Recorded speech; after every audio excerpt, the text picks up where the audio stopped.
চাঁদা নিয়ে যে ঘটনাটি সোহাগ ভাইয়ের সাথে ঘটে গিয়েছে, সোহাগ ভাইয়ের সাথে যারা এই কাজগুলো করেছে তারা নাকি সোহাগ ভাইয়ের খুব কাছের মানুষ ছিলেন। সোহাগ ভাইয়ের ছেলে কেঁদে কেঁদে আজকে এক সাক্ষাৎকারে বললেন যে তারা আমার বাবার সাথে আমার বাসায় গিয়েছে, আমার বাবার সাথে একসাথে বসে খেয়েছে। তা করেন যারা এই সোহাগ ভাইয়ের সাথে একসাথে তার বাসায় গিয়ে খাওয়া দাওয়া করছে, এই সোহাগ ভাই নাকি তাদেরকে কাজের ব্যবস্থা করে দিয়েছে। আজকে তারা এরকম বিশ্বাস করলো এই সোহাগ ভাইয়ের সাথে। সোহাগ ভাই নাকি অসম্ভব রকমের ভালো মানুষ ছিলেন, দয়ালু মানুষ ছিলেন। সে শহরে থাকলেও তার নাকি অনেক গ্রামের প্রতি টান ছিল। সে প্রত্যেক ঈদে এবং কিছুদিন পর পরই গ্রামে যেতেন, গ্রামের গরিব দুঃখী মানুষকে সাহায্য সহযোগিতা করতেন।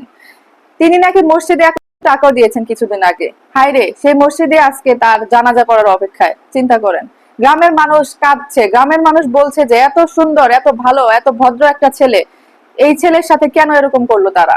আর এখন আরেকটা কথা আপনাদেরকে বলি, আসলে আমরা কোনো দল বুঝি না, কোনো কিছুই বুঝি না, কোনো রাজনীতি বুঝি না, আমরা সাধারণ মানুষ।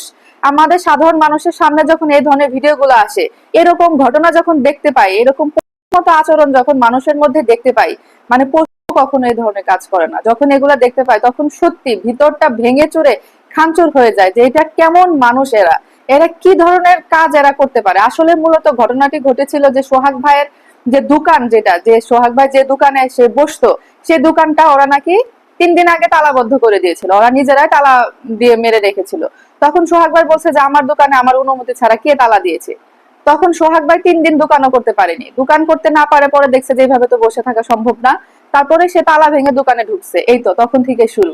তখন ওরা বলছে যে আমাদেরকে চাঁদাও দিলি না, আবার দোকান ভেঙে ঢুকছস, তালা ভেঙে ঢুকছস, কার অনুমতি নিয়ে তুই তালা ভাঙছিস। তখন সোহাগ ভাই বলছে যে আমার দোকান, আমার আবার কার অনুমতি লাগবে। এই তো তখন থেকে শুরু। আর ওরা তো আসলে ওদের মানে একটু একটু চাওয়া না, ওদের লোভ অনেক। ওরা আসলে সোহাগ ভাইয়ের কাছে নাকি 50% অংশ চাচ্ছিল, মানে তার যে তার ইনকাম 50 ভাগ তারা চাচ্ছিল। চিন্তা করেন কি পরিমাণ চাঁদাবাজ হয়েছে। তোরা এই মানুষটার সাথে এরকম করলি কেন?